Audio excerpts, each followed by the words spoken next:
कैसे हो आप सब? आई होप कि बढ़िया हो। हम पढ़ रहे हैं नेम रिएक्शन के बारे में। पिछले लेक्चर में हमने देखी थी गेटरमैन-कोच नेम रिएक्शन। आज के इस लेक्चर में हम बहुत ही अच्छी सी छोटी वाली एक रिएक्शन पढ़ने वाले हैं जिसका नाम है बाल्स-साइमन रिएक्शन। चलिए मेरे साथ हेडिंग लगा दीजिए। क्या नाम है भाई? बाल्स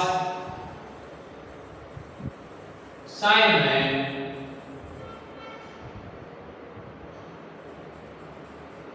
रिएक्शन। Balz Schiemann reaction. तो क्या होती है बाल्स साइमन रिएक्शन? रिएक्शन को पढ़ने के लिए एक जो हमने ट्रिक देखी थी वो थी हमारे थी स्टेप।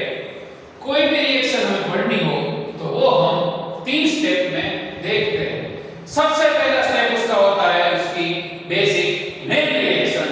उसके बाद जो हमने नेम रिएक्शन देखी, यानी कि जो हमने बेसिक रिएक्शन देखी वो कैसे प्रोसीड होती है, अगर वो मुझे देखना हो तो मैं मैकेनिज्म के थ्रू दे सकता हूं। इसलिए हमारा दूसरा स्टेप होगा मैकेनिज्म का। और आखिर में हम देखते थे वो जो हमारे रिएक्शन है उसके एग्जांपल। सबसे पहले हम देखते हैं पहला स्टेप जो कि है हमारी बेसिक रिएक्शन। बेसिक रिएक्शन को पढ़ने के लिए उसमें भी 3 स्टेप होते हैं। स्टेप में भी 3 स्टेप, यानी कि रिएक्शन है वो 3 स्टेप में होगी। स्टेप तो नहीं बोल सकते, लेकिन मैं ऐसा बोल सकता हूं कि पूरी रिएक्शन को देखने के लिए ये 3 चीजों को आपको जानना जरूरी है, जिसमें से सबसे पहला है हमारा स्टार्टिंग मटेरियल। स्टार्टिंग मटेरियल यानी कि हमारा सबस्ट्रेट, जो कि स्टार्टिंग में हम यूज करते हैं।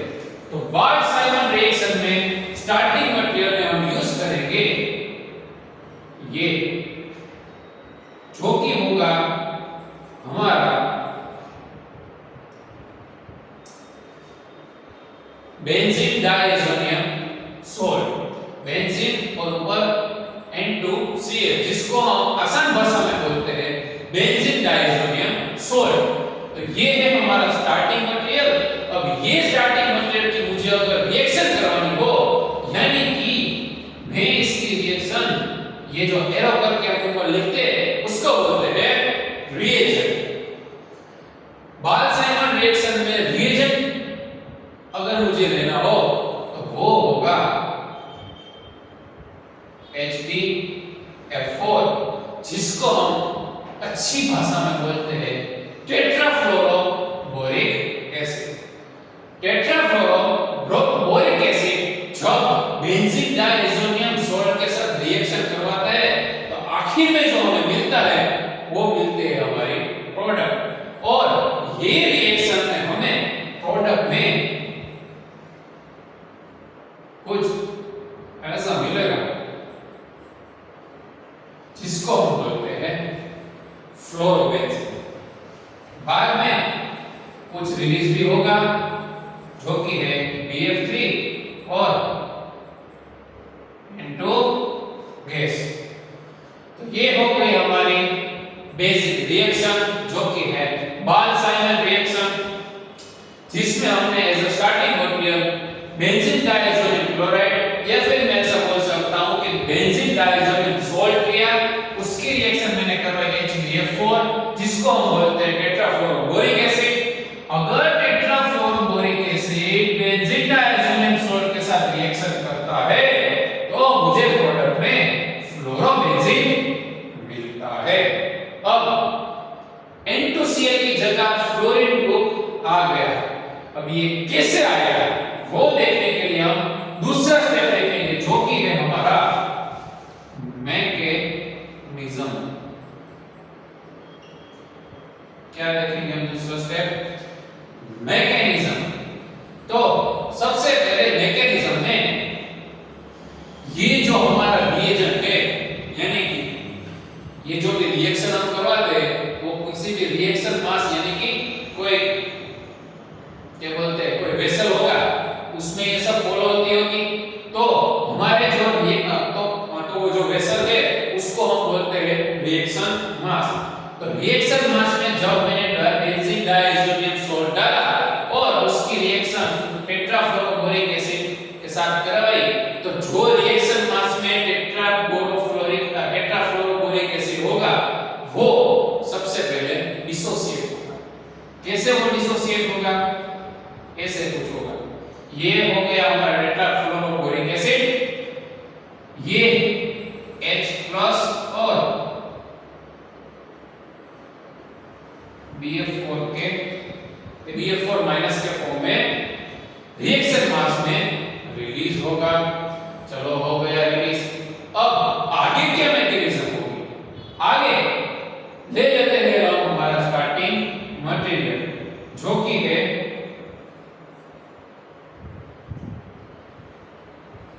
Benzene डाइazonium salt. ये है पॉजिटिव चार्ज के फॉर्म में। इसको हमने खुल के लिखा है। क्या बोला मैंने? इसको मैंने स्ट्रक्चरल फॉर्म में लिखा है।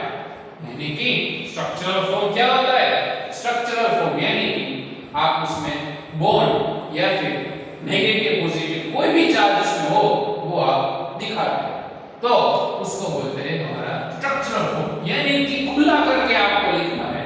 जो ऊपर बेंजीन डाइazonium क्लोराइड में N2Cl लिखा था वो हमने ओपन करके लिख लिया। यानी कि वो N2 है उसके बीच में कितने बॉन्ड होंगे वो हमने दिखा दिए और जो क्लोरीन है वो N2 के साथ बॉन्ड में होगा या फिर आयोनिक बॉन्ड में वो दिखाते हैं। ठीक है, तो आप इधर याद रखिए ये जो क्लोरीन है वो नाइट्रोजन के साथ आयोनिक फॉर्म में है भाई। यानी कि उसमें कोवेलेंट बॉन्ड नहीं है, आयोनिक बॉन्ड है। यानी कि वो बॉन्ड ज्यादा स्ट्रांग नहीं होगा, वो बॉन्ड ज्यादा स्ट्रांग नहीं होगा। ये सेंटेंस आपको याद रखना है। क्यों? क्योंकि आगे आएगा इसका थोड़ा सा कंसेप्ट इसके बाद वाला स्टेप में आएगा। तो सबसे पहले हमने ले लिया अपना स्टार्टिंग मटेरियल।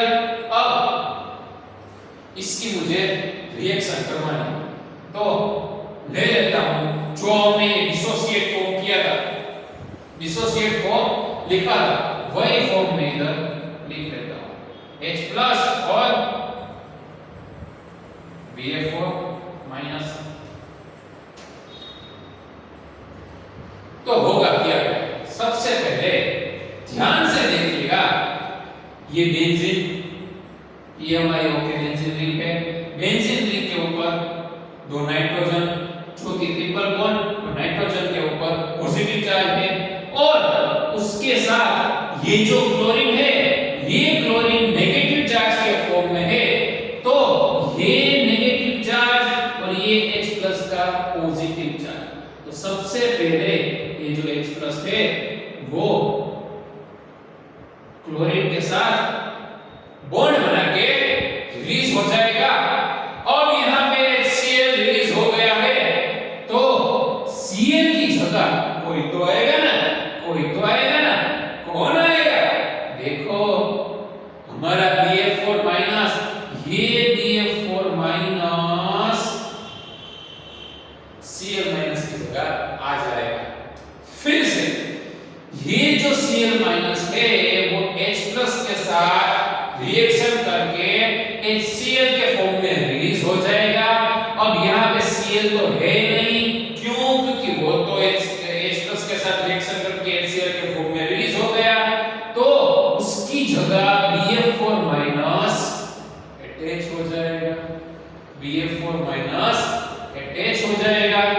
तो देखता हूं मैं फुल स्ट्रक्चर कैसा बनेगा। ये हमारी बेसिक बेंजीन रिंग और ऊपर क्या है? नाइट्रोजन। चलो लिख लिया।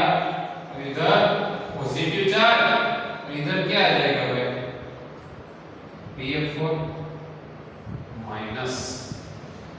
ऐसा कुछ स्ट्रक्चर बन जाएगा। अब इसके बाद क्या करेगा? इसके बाद आपको कुछ देख के आइडिया आ रहा है तो इसके नेक्स्ट स्टेप में हम क्या करेंगे? अगर आपको आइडिया आ रहा है तो सबसे पहले वीडियो को पॉज कर दीजिए और कमेंट बॉक्स में मुझे आंसर लिख दीजिए।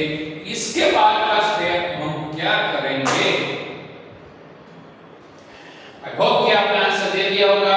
चलिए इसके बाद का स्टेप, आप ये स्ट्रक्चर में देख सकते हैं एक नाइट्रोजन दूसरे नाइट्रोजन के साथ बहुत अच्छे से जुड़ा हुआ है। एक नाइट्रोजन दूसरे नाइट्रोजन के साथ बहुत अच्छे से जुड़ा हुआ है। इसको भी मजा आ रहा है। क्या आ रहा है? इसको भी मजा आ रहा है।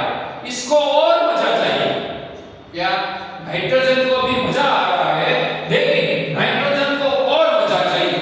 अगर उसको और मजा लेना होगा तो वो कैसे लेगा?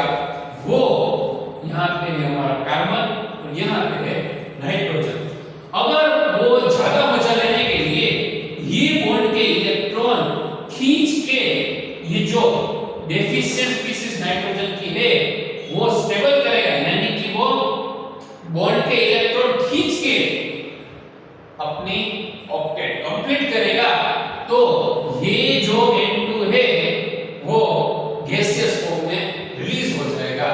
अगर वो N2 गैसियस फॉर्म में रिलीज हो जाएगा तो वो क्या हो जाएगा? स्टेबल हो जाएगा।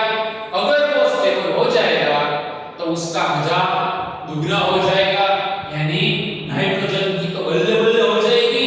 अगर वो एटमॉस्फेयर में गैसियस फॉर्म के रूप में रिलीज हो गया तो वो तो स्टेबल स्पीशीज बन जाएगी। अभी तो ये अनस्टेबल स्पीशीज है। क्यों?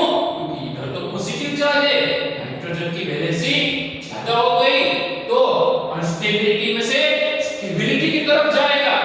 तो तीसरे स्टेप में क्या होगा? तीसरे स्टेप में ये जो कार्बन और नाइट्रोजन के बीच में जो बॉन्ड है वो ब्रेक होगा और बॉन्ड ब्रेक होके नाइट्रोजन वो बॉन्ड के इलेक्ट्रॉन लेके जाएगा तो कुछ ऐसा स्ट्रक्चर बनेगा।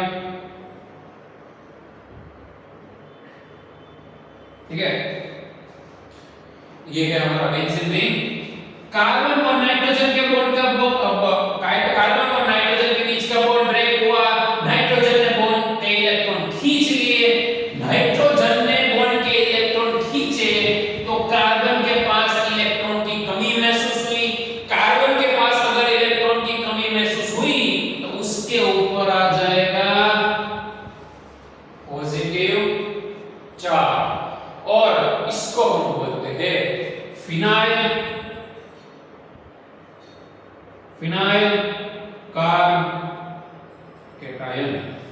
क्या बोलते हैं इसको? फिनाइल कार्बोकेटायन जनरेट होगा और आगे इसमें मिलेगा क्या? ये जो BF4 है ना, BF4 सबसे पहले तो N2 मॉलिक्यूल रिलीज होगा। ये N2 मॉलिक्यूल को रिलीज कर दिया, ठीक है, और प्लस क्या मिलेगा? BF4 माइनस, और वो BF4 माइनस को मैं स्ट्रक्चरल फॉर्म में लिखता हूं, यानी कि खोल के लिखता हूं, यानी कि ओपनली लिखता हूं। अगर मुझे BF4 माइनस को खोल के लिखना हो तो मैं उसमें बॉन्ड लिखाऊंगा। देखो ये भी उसके आसपास 4 फ्लोरीन, तो ये है हमारा नेगेटिव चार्ज। ठीक है? हाँ जी, ठीक है।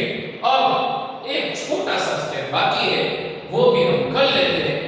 मेरे प्यारे दोस्तों, इसमें होगा क्या? देखो इसमें से बोरोन के ऊपर क्या है? नेगेटिव चार्ज है।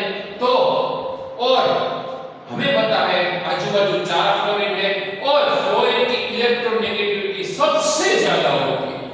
फ्लोरीन की इलेक्ट्रोनेगेटिविटी पूरे पीरियोडिक टेबल में सबसे ज्यादा होगी। ड्यू टू इलेक्ट्रोनेगेटिविटी फ्लोरीन जो है वो भयंकर इलेक्ट्रॉन खींचने की संभावना रखेगा।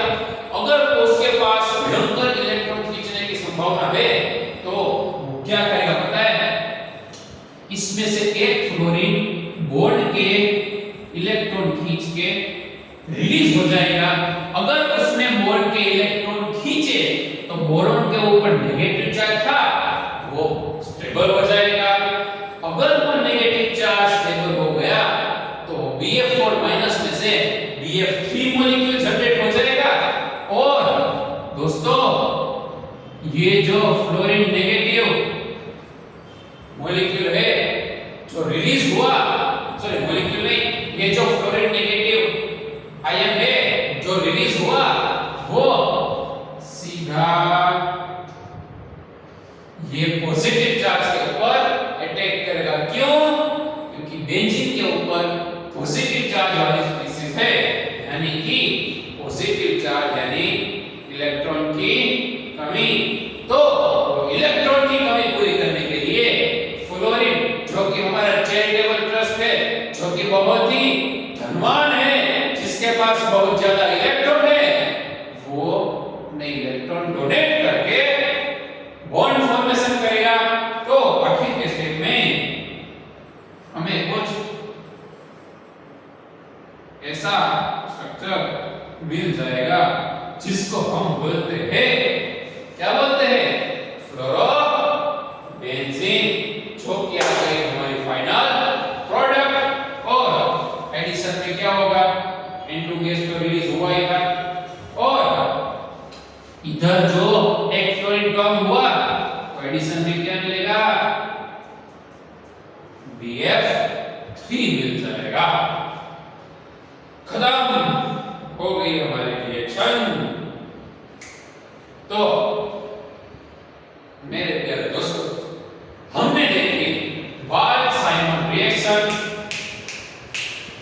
क्विक रिवीजन, चलो वाल्स-साइमन रिएक्शन जिसकी हमने बेसिक रिएक्शन देखी थी, जिसमें स्टार्टिंग मटेरियल में यूज हो रहा था हमारा बेंजीन डाइसोनियम सॉल्ट, जिसको हम एग्जांपल के फॉर्म में लिखा था बेंजीन डाइसोनियम क्लोराइड, ठीक है। और उसकी रिएक्शन करवाई थी हमने HBF4 के साथ, जिसको हम बोलते हैं टेट्राफ्लोरोबोरिक एसिड। बाद में रिएजेंट और हमारा स्टार्टिंग मटेरियल जिसको बोलते हैं सब्सट्रेट, दोनों ने रिएक्शन करवाई, रिएक्शन की, तो हमें प्रोडक्ट में मिली क्या? फ्लोरोबेंजीन मिला है। फ्लोरोबेंजीन और उसके साथ Bf3 और N2 मॉलिक्यूल रिलीज हुए। अब वो कैसे रिलीज हुए, कैसे रिएक्शन हुई, कैसे बॉन्ड ब्रेक हुआ, कैसे फ्लोरीन अटैच हुआ, वो देखने के लिए हमने देखी मैकेनिज्म। मैकेनिज्म में क्या देखा? स्टार्टिंग मटेरियल में हमने जो रिएजेंट लिया था, जो कि है हमारा HBF4। HBF4 सबसे पहले डिसोसिएट हुआ, डिसोसिएट होके HBF4H+ और BF4- के फॉर्म में रिलीज होता है। बाद में जो रिलीज हुआ है उसके बाद स्टार्टिंग मटेरियल जो कि हमारा है बेंजीन डाइसोनियम क्लोराइड, या फिर मैं बोल सकता हूं benzene diazonium salt. Benzene diazonium salt को हमने खुल के ओपन फॉर्म में लिखा था, जिसमें हमने बॉन्ड और उसके बीच के जो चार्ज है वो दिखाए थे। तो हुआ क्या? जो ये क्लोरीन है ना, क्लोरीन वो N2 के साथ आयोनिक बॉन्ड में था। आयोनिक बॉन्ड में होने के कारण H+ और Cl- दोनों एक दूसरे के साथ अटैच हो जाते हैं और HCl के फॉर्म में रिलीज हो जाते हैं। और जो Cl की जगह खाली हुई थी वहां पे Bf4- अटैच हो जाता है, जिसका स्ट्रक्चर हमने इधर दूसरे स्टेप में लिखा है। और इसके बाद आप देख सकते हो ये N2 स्पीशीज अनस्टेबल स्पीशीज है। क्यों? क्योंकि इसके ऊपर पॉजिटिव चार्ज है। पॉजिटिव चार्ज है, इसके लिए N2 अनस्टेबल स्पीशीज है, यानी कि अभी इसको थोड़ा थोड़ा मजा आ रहा है। क्यों? क्योंकि वो स्ट्रक्चर के साथ जुड़ा है। थोड़ा थोड़ा मजा है, लेकिन उसको ज्यादा मजा चाहिए। अगर उसको ज्यादा मजा चाहिए तो वो क्या करेगा? वो बॉन्ड के इलेक्ट्रॉन अपनी तरफ खींच लेगा और उसका पॉजिटिव चार्ज है वो स्टेबल कर लेगा। अगर पॉजिटिव चार्ज स्टेबल हो जाता है और ये बॉन्ड ब्रेक हो जाता है तो वो N2 गैसियस फॉर्म में रिलीज हो जाएगा। N2 गैसियस फॉर्म में वो हाईली स्टेबल हो जाएगा। हाईली स्टेबल होने के कारण उसको बढ़िया मजा आ जाएगा, ठीक है। अगर बॉन्ड के इलेक्ट्रॉन यहां से वो खींच के गया तो ये कार्बन के ऊपर इलेक्ट्रॉन की कमी महसूस हुई, तो वो इलेक्ट्रॉन की कमी को हम पॉजिटिव चार्ज से दिखाते हैं और मिल जाता है हमारा फिनाइल का केटायन। और N2 मॉलिक्यूल तो रिलीज हुआ ही है और ये जो BF4 माइनस है, जो BF4 माइनस है वो क्या करेगा भाई, BF4 माइनस में फ्लोरीन है उसकी इलेक्ट्रोनेगेटिविटी ज्यादा होती है, बहुत ही ज्यादा होती है, और यहाँ पे तो पॉजिटिव चार्ज है, उसको स्टेबल करने वाला कोई इलेक्ट्रॉन रिच वाला एटम या फिर बोल सकता हूँ आयन चाहिए ना, तो होगा क्या, बोरोन और फ्लोरीन, चार फ्लोरीन में से एक फ्लोरीन बॉन्ड के इलेक्ट्रॉन खींच लेगा और फ्लोरीन माइनस के फॉर्म में रिलीज होगा, और ये जो पूरी स्पीशीज है उसमें बोरोन के ऊपर नेगेटिव चार्ज है वो स्टेबल हो जाएगा, और जो ये फ्लोरीन माइनस है वो हमारी इलेक्ट्रॉन डेफिशिएंट साइट जो कि है फिनाइल कार्बोकेटायन उसके ऊपर अटैक कर देगा। अगर उसने वहां पे अटैक किया तो फाइनल प्रोडक्ट हमें मिल जाती है क्या, हमारी प्रोडक्ट जो कि है फ्लोरोबेंजीन, और एंटो मॉलिक्यूल वैसे का वैसा, और BF4 माइनस का कन्वर्जन हो गया BF3। तो ये थी पूरी बाल-सीमेन या फिर बोल सकते हो बाल-साइमन रिएक्शन। अच्छे से देख लीजिएगा, अच्छे से पढ़ लीजिएगा, अच्छे से याद रख लीजिएगा। इसकी जो एप्लीकेशन है, अब तो आप एप्लीकेशन बनाने में माहिर हो गए हो, इसलिए अपने आप इसकी एप्लीकेशन देख लीजिएगा। आपको एग्जाम में अगर ये रिएक्शन आइडेंटिफाई करनी हो तो आप देख सकते हो स्टार्टिंग कंटेनर में क्या होना चाहिए, बेंजीन डाइसोनियम सॉल्ट, और उसकी रिएक्शन अगर HBF4 के साथ हो रही है, मतलब समझ जाना है भाई बाल-साइमन रिएक्शन है, ठीक है। 2-3 बार लिख लीजिएगा, चापर का भी लिख सकते हैं। सो आपको ये रिएक्शन याद रख लेनी है, ये रिएक्शन आपको रफ पेज में 2 बार लिख के प्रैक्टिस करनी है, ताकि जो आपकी जो वो बोलते हैं ना 2 प्रकार की मेमोरी होती है, एक होती है टेम्पररी मेमोरी और दूसरी होती है परमानेंट मेमोरी। आपको ये रिएक्शन परमानेंट मेमोरी में डाल देनी है। तो आज के लेक्चर में इतना ही, मिलते हैं नए और अच्छे बढ़िया वाले अगले लेक्चर में, जिसमें हम देखेंगे नई अच्छी सी प्यारी सी रिएक्शन। पढ़ते रहिएगा, मेरे वीडियोस देखते रहिएगा, और आपको अगर कोई क्वेश्चन हो तो नीचे कमेंट बॉक्स में लिखते रहिएगा। आज के लेक्चर में इतना ही, मिलते हैं नए लेक्चर में अच्छी सी सुबह के साथ।